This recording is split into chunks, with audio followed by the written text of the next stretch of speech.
मुसलमान और मुसलमान का मकसद ये मुसलसल जद्दोजहद का नाम है। मुसलसल कोशिश में रहना, अपनी रूहानी तरक्की के लिए भी, मुआशी तरक्की के लिए भी, दीनी उरूज के लिए भी, इस्लामी इक़दार के लिए मुसलसल कोशिश में रहना। मुसलसल दूसरों को लेके चलने के लिए, दूसरों को पैगाम हक़ देने के लिए, कुफ्र को पैगाम दीन देने के लिए, गलबा इस्लाम के लिए मुसलसल जद्दोजहद करना, ये मुसलमान को अल्लाह तबारक व तआला और उसके प्यारे हबीब अलैहिस्सलाम की तरफ से मकसद दिया गया है। कुंतुम खैरा उम्मतिन उखरिजत लिन्नास, तुम बेहतरीन उम्मत हो, लेकिन याद रखना तुम्हें लोगों के नफ़े के लिए पैदा किया गया। तामुरून बिल मारूफ व तनहौना अनिल मुनकर, तुमने लोगों को मारूफ का हुक्म देना है और मुनकरात से मना करना है। मकसूद अगर ज़िंदगी में कुछ हो फिर ज़िंदगी सही गुज़रती है। बेमकसद जब ये लोग ज़िंदगी गुजारते हैं तो आहिस्ता आहिस्ता परेशान रहने लग जाते हैं। मकासद क्या थे? मकसद ये था कि मैंने ना 2-4 करोड़ रुपया ज़िंदगी में जमा करना है, तो हो गया जमा, अब क्या करे? अब परेशान रहने लग गया। अब कहता है पता नहीं सारा कुछ है, मेरा दिल ही नहीं लगता। मकसद इसका ये था कि मैंने ना बहुत अच्छी बिल्डिंग बनानी है, बेहतरीन मकान बनाना है, तो बन गया मकान। अब भाई ये छोटे मकासद थे।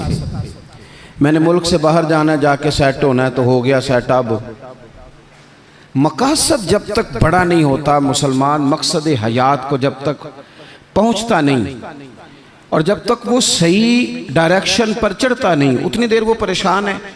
वो टामक टोनियाँ ज़रूर मारता है, वो वाली बीमारियां ढूंढ के ले आता है जो दरअसल उसकी बीमारियां हैं ही नहीं।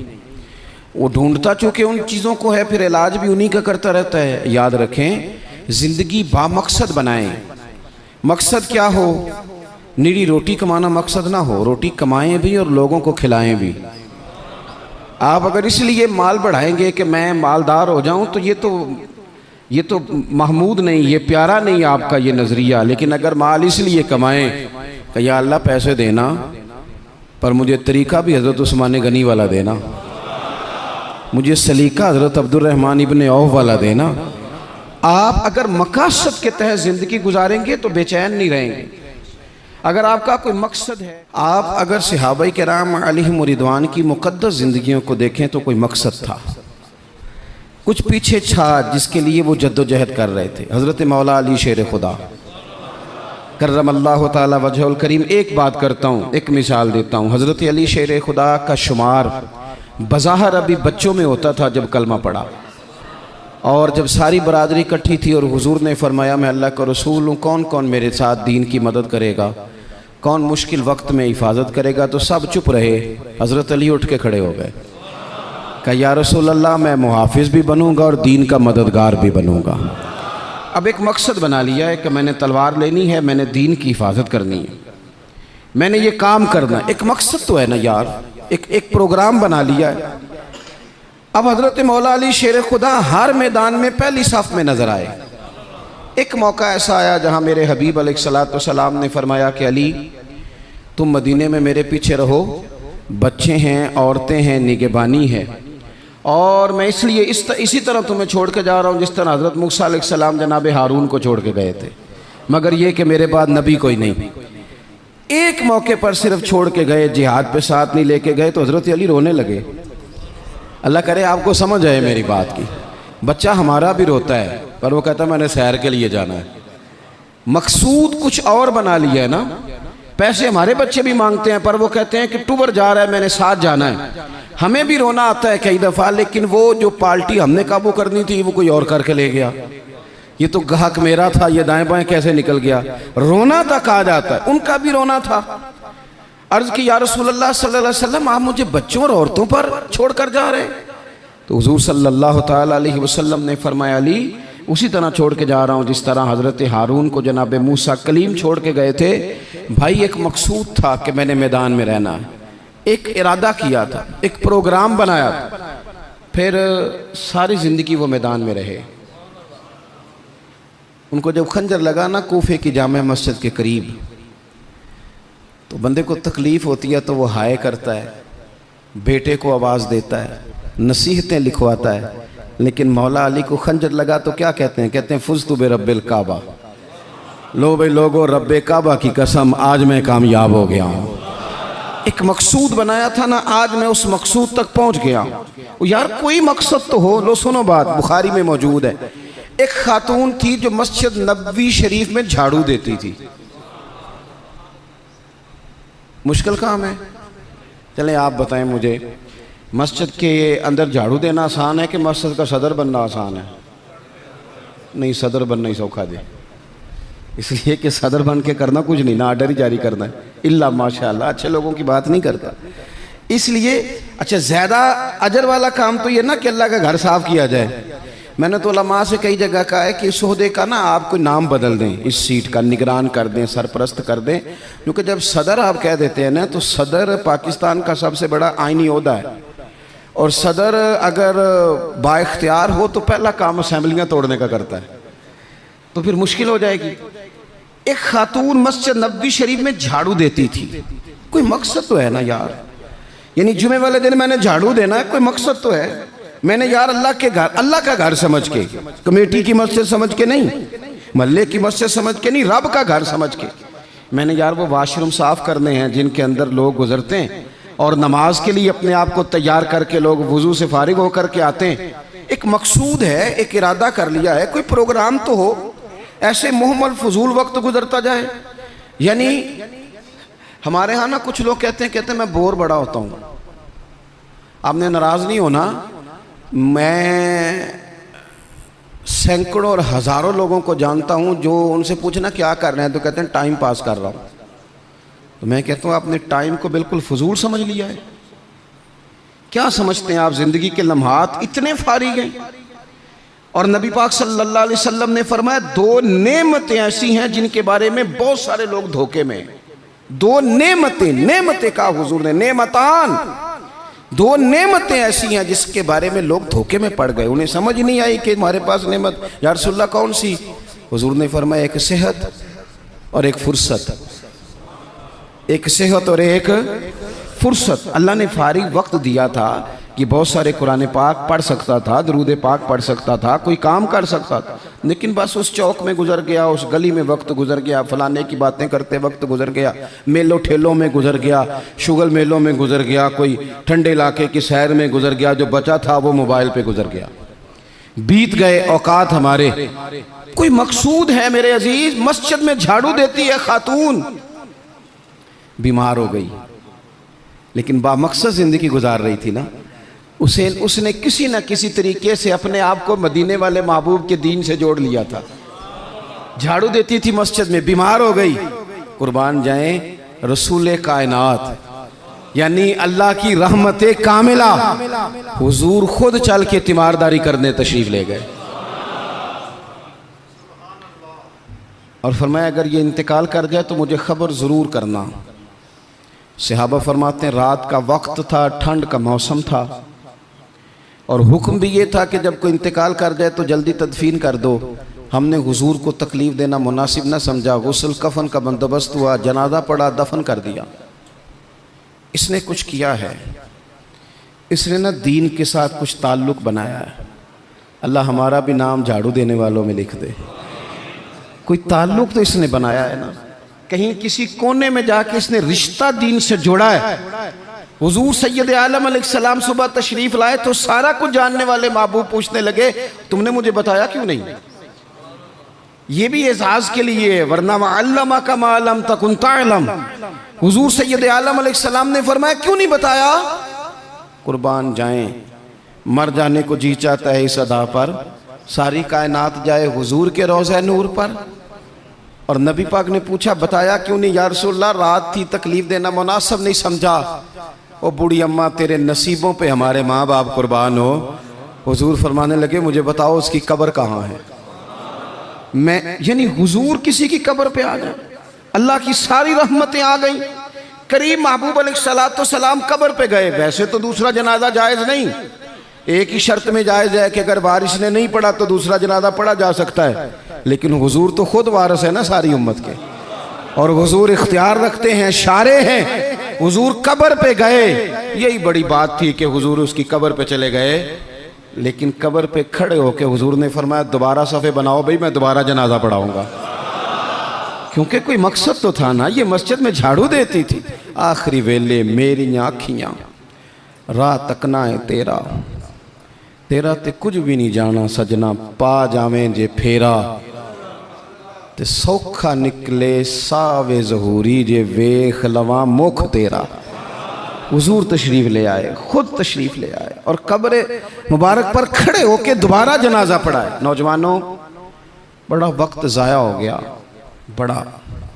हमने ज़िंदगी में जो सबसे ज़्यादा चीज़ ज़ाया की है वो वक्त है। याद रखना, मुझे न बताना, किसी दोस्त को न बताना, लेकिन अपने आप से ज़रूर सवाल करना कि ज़िंदगी में हमें जितनी नाकामियाँ मिली हैं ना, उसकी असल वजह यह है कि हमने वक्त ज़ाया किया है और बड़ा ज़ाया किया। हम एक तो मकसद नहीं बना सके, दूसरा अपने वक्त को सही मैनेज नहीं कर सके।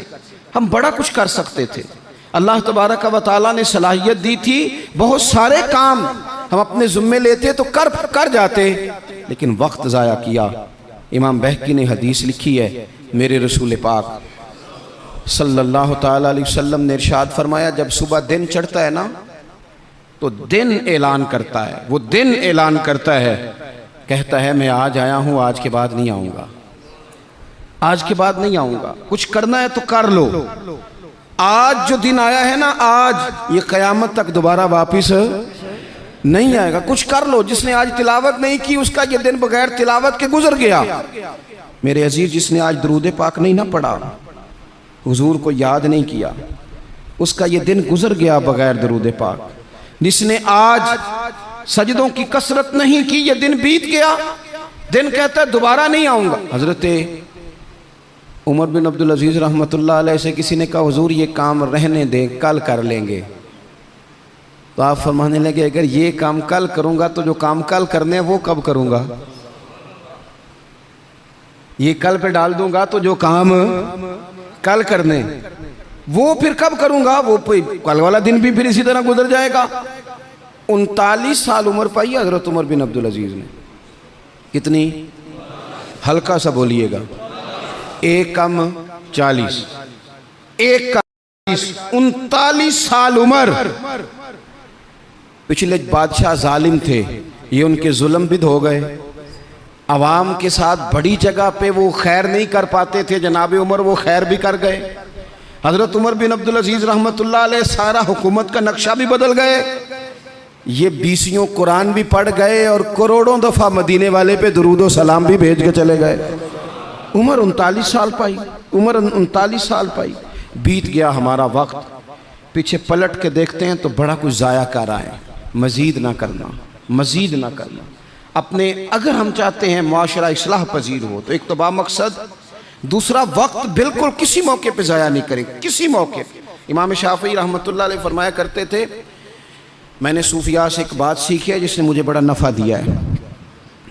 हुजूर वो क्या है? आप फरमाते हैं, सूफिया फरमाया करते हैं कि वक्त एक तलवार है, इसे अपने हाथ में कर लो तो बड़ी मुश्किलात काट डालोगे, और अगर तुमने इसको अपने हाथ में ना किया तो फिर वक्त तो तलवार ही है, ये तुम्हें काट डालेगा, फिर तुम कट जाओ। जवान बिलखुसूस ये टाइम पास ये निकाल दें। मिजाज बन गया है हमारा शुगल मेले का।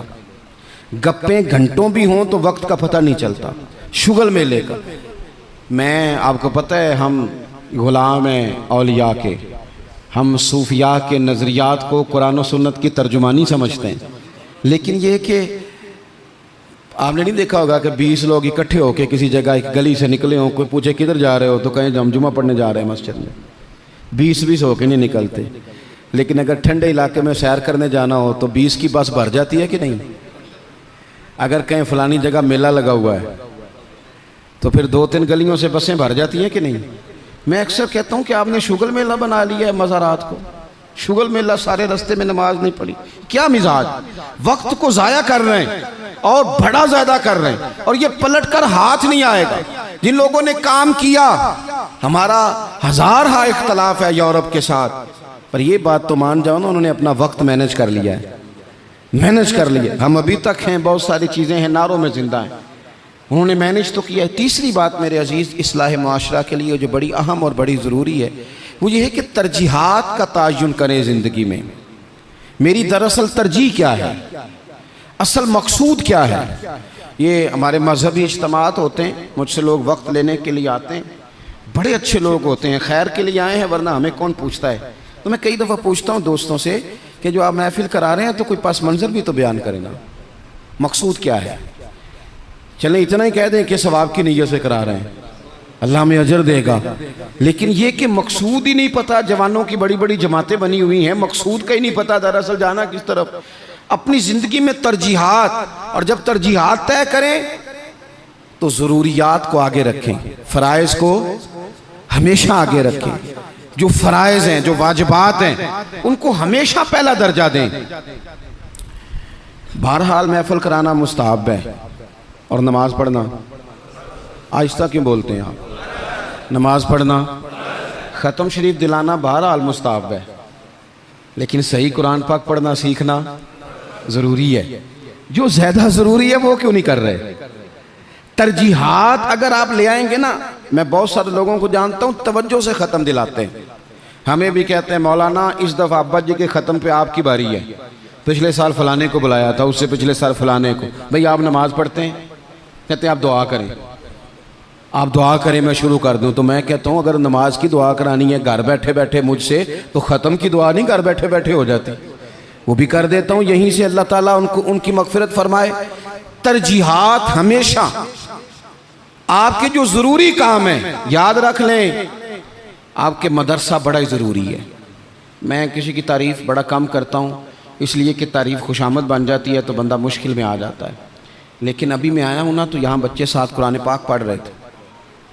मेरे आशिया ख्याल में ये बात भी आ सकती थी कि कारी साहब ने, हज़रत साहब ने छुट्टी क्यों नहीं कराई, मस्जिद में महफिल है। लेकिन आप यकीन करें कि मेरा दिल इतना ठंडा है, मैंने कहा ये बिल्कुल सही कर रहे हैं, इनको पढ़ना ही चाहिए।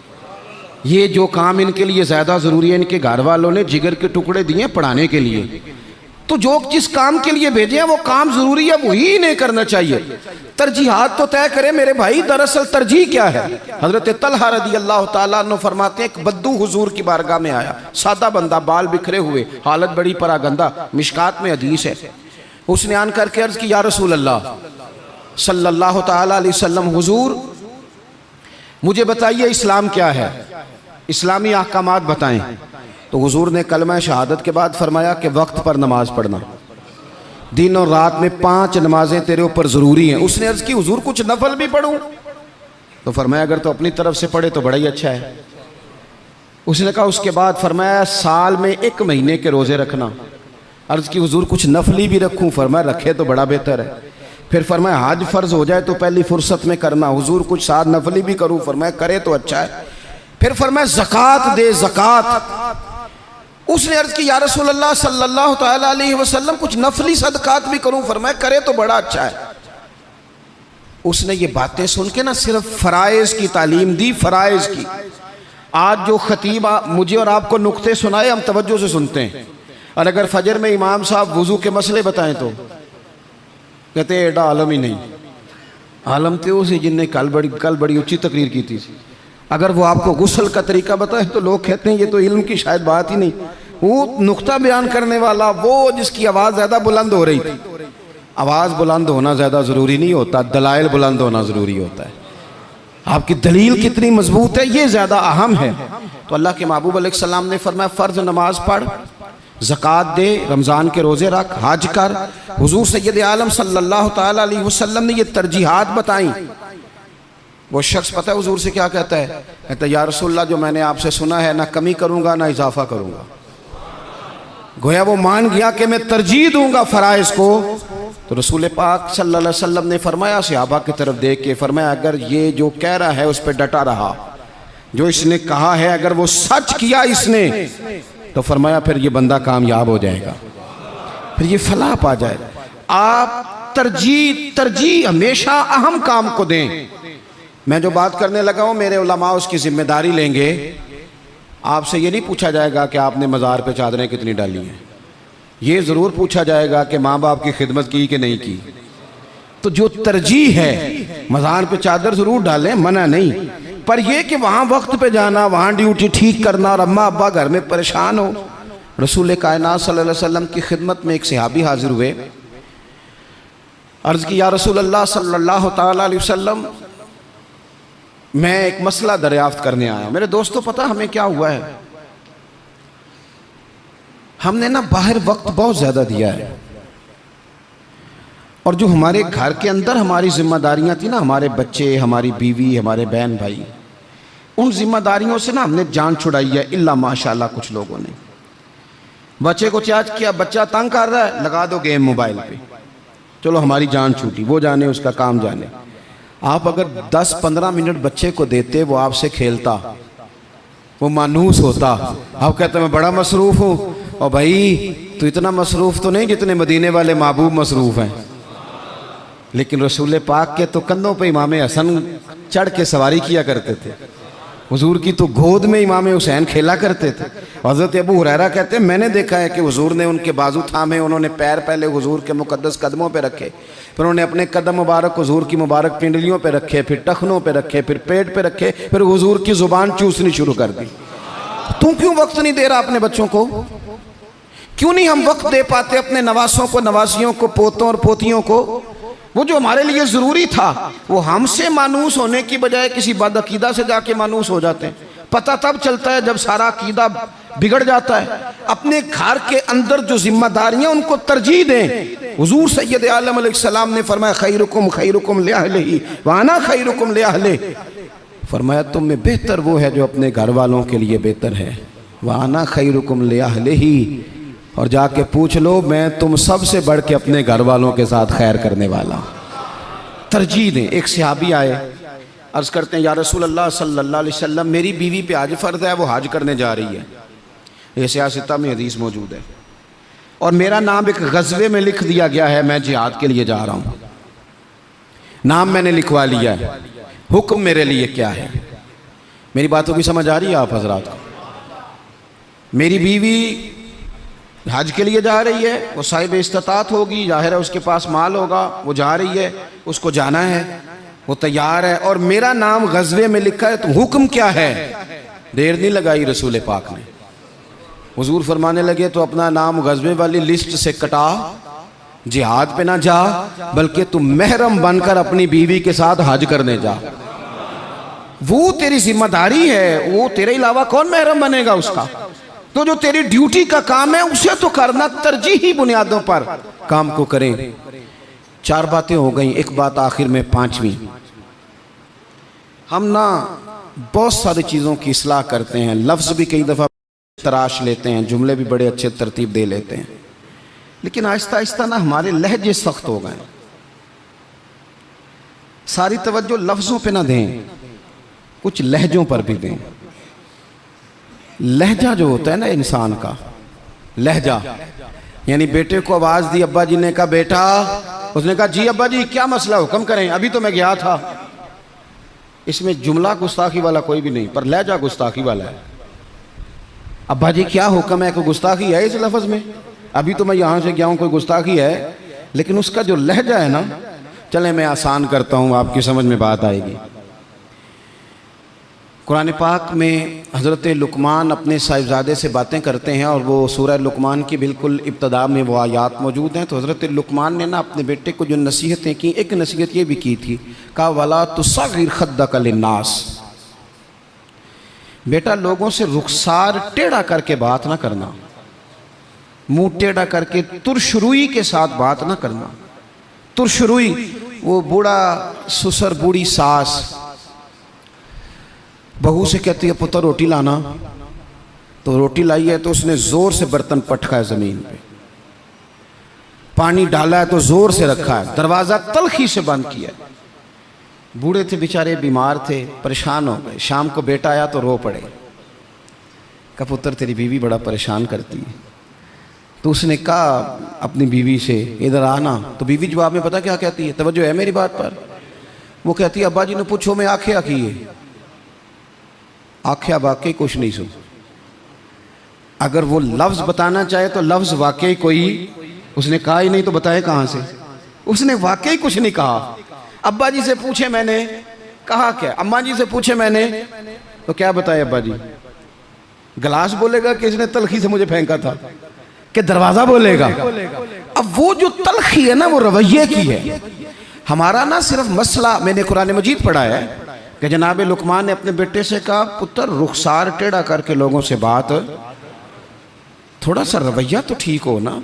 हमारे रवैये ना, किसी जगह थोड़ी देर के लिए ट्रैफिक बंद हो तो लोगों का रवैया देखना, थोड़ी देर के लिए किसी जगह अगर ठहरना पड़ जाए तो मिजाज देखें लोगों का। हमारा आप किसी से ना किसी के बारे में सवाल करें, पूछें सियासतदान कैसे होते हैं, फिर हमारा रवैया देखें।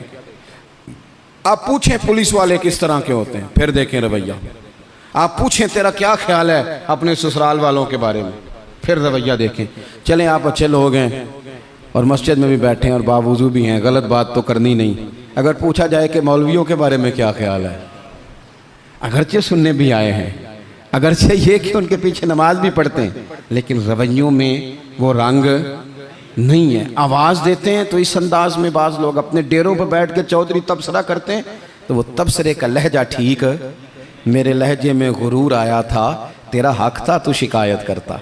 और मेरे भाई लहजे पर भी थोड़ी तवज्जो दे, अंदाज। कुछ लोग कहते हैं जी मैं कड़वा इसलिए हूँ कि सच्चा हूँ, सच्चे बंदे कड़वे होते हैं। मैंने कहा ये मिसाल ही गलत है सिरे से। कायनात में सबसे ज़्यादा सच मदीने वाले महबूब ने बोला है, सबसे ज़्यादा सच हुजूर ने बोला है, पर वो सच इतना मीठा था कि लोगों ने दौड़ दौड़ के उसे हासिल किया है। सच ही तो मीठा होता है, किसने कह दिया सच कड़वा होता है? ये हम कड़वा बना देते हैं। तुरशुरुई थोड़ा सा ना लहजे पर भी देखे ना, एक बेटा है, लहजे की बात है ना, वालदा ने, वो बेचारी अम्मा को टेलीफोन आ गया बेटी का कि अम्मा जी 20,000 रुपया चाहिए, मैं मजबूर हूँ, मैं तकलीफ़ ना देती। तब वो वालिद वालदा बैठे मशवरा कर रहे हैं, बेटा पहले ही ज़्यादा तनख्वाह कोई नहीं, खर्चे पहले ही ज़्यादा, कैसे कहेंगे। बड़ी उन्होंने ना मशवरा करके, बेटा आया तो बड़े प्यार से प्रेम से बात की, का पुत्र दिल तो नहीं करता, हमें तेरे हालात का पता है, पर तेरी बहन बेचारी को ना 20,000 की ज़रूरत है। अब एक लहजा ये है, उसने कहा अब्बा जी कमाल बात है, आपको पहले भी पता ही है, आप मुझे रोज़ तकलीफ़ देते हैं, पहले इतने खर्चे हैं, अभी ईद पे दिया तो था 3,000 उसके घर में, फिर उसने फ़ोन कर दिए, उसे भी सोचना चाहिए। उठ के चला गया। माँ बाप बेचारे सारी रात रोते हैं, हमने क्यों बात की, न करते, क्या इसने रवैया अख्तियार किया। एक रवैया ये है, एक रवैया ये है कि अब्बा जी और अम्मा जी ने बड़े चुन के जुमले का, बेटा हमें तेरे वसाइल का भी पता है, मसाइल का भी पता है, दिल नहीं करता, पर तेरी बहन किससे बात करे, गरीब है, उसने कह दिया है, मजबूरी है, उसे को 10-20 हज़ार चाहिए। तो बेटा उठ के करीब आ गया, उसने अम्मा का हाथ पकड़ के सीने पे रखा, बाप का हाथ चूमा। उसने कहा अब्बा जी आप झिझक झिझक के बात क्यों करते हैं, 20,000 की क्या बात हुई, मेरी जान भी हाज़िर है, गरीबी और बात है, मजबूरी और बात है, पर आप हुक्म किया करें, मैं गुलाम हूँ आपका, आप झिझक के मेरे साथ भी झिझकेंगे, आप खुल के बात करें, आपको फ़ोन कर देना चाहिए, मैं उधार पकड़ूँ कुछ करूँ, आप जो करेंगे। रोएगा उसका अब्बा भी सारी रात ही, रोएगी इसकी अम्मा भी सारी रात ही, पर दुआएं मांगती रोएगी। अब्बा दुआएं मांगता रोएगा कि या अल्लाह इस तरह की औलाद सबको अता फरमा। रोएगा। रवैये, लहजे, अंदाज, गुफ्तगू, इसमें तब्दीली की ज़रूरत है, इसमें तब्दीली की ज़रूरत है। हज़रत जाबिर इब्न अब्दुल्लाह रदी अल्लाह ताला अन्हु रवायत करते हैं, एक सहाबी फरमाते हैं हुज़ूर पहले दिन मदीने तशरीफ़ लाए हिजरत करके, मैं ज़ियारत के लिए गया तो मैंने मुस्कुराते देखा। बड़े बड़े वक्त आए ना, इनमें बदर भी आया, ओहद भी आया, ओहद में शहादतें भी हुई, इन मवाक़े में बड़ा कुछ आया, लेकिन मैंने हुजूर को 10 साल ज़ियारत करता रहा, जब भी मिला हूँ मुस्कुराते मिला हूँ। और मैं हुजूर के विसाले ज़ाहिरी से कुछ दिन पहले भी ज़ियारत करने गया तो मदीने वाले को मुस्कुराते ही देखा है। तलखी बड़ी है रवैये में, तलखी बड़ी है मिजाजों में। तो फिर अपनी बात सारी दोहराता हूँ। सबसे पहले तो ज़िंदगी बामकसद करें, बेमकसद ना बनाएं, वरना आप बिला वजह के परेशान रहेंगे। दूसरी बात ये कि उस बामकसद ज़िंदगी में फिर वक्त एक लम्हा भी ज़ाया ना करें, अपने सारे मामलात को तरतीब दें, उठना कितने बजे है, खाना कितने बजे। और बड़ी ज़िम्मेदारी से कह रहा हूँ, 2 दिन आपको फजर के दिन मुश्किल से उठना है, किसी के उठाए उठेंगे 2 या 3 दिन, या अलार्म आपको उठाएगा, तीसरे दिन इंशाअल्लाह ताला आपका दिमाग खुद ब खुद जाग जाएगा।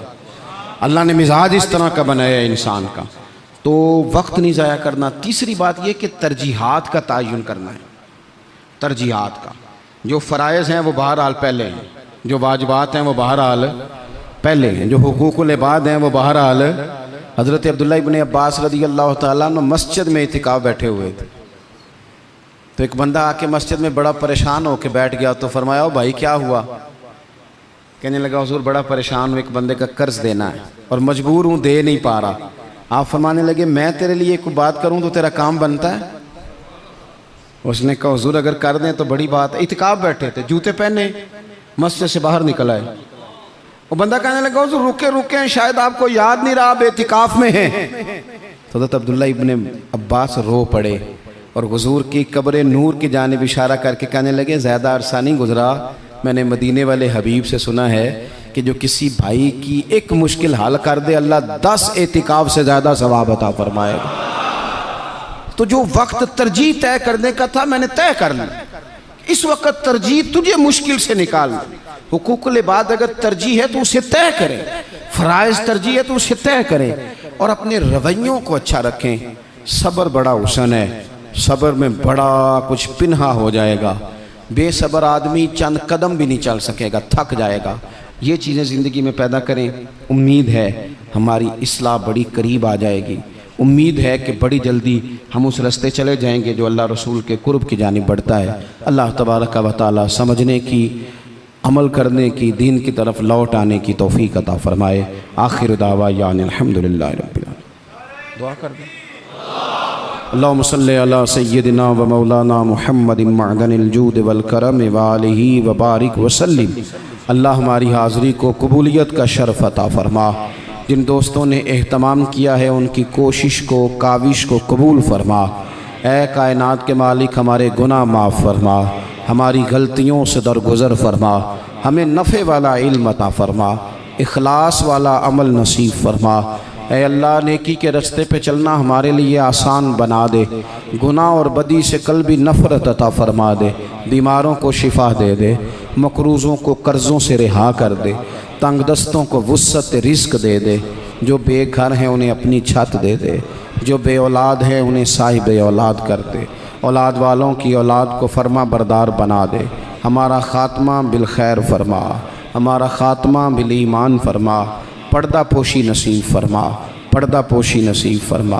रब्बिग़फिर वरहम व अंत खैरुर राहिमीन। व सल्लल्लाहु तआला अला हबीबिही सय्यिदिना व मौलाना मुहम्मदिन। अस्सलाम।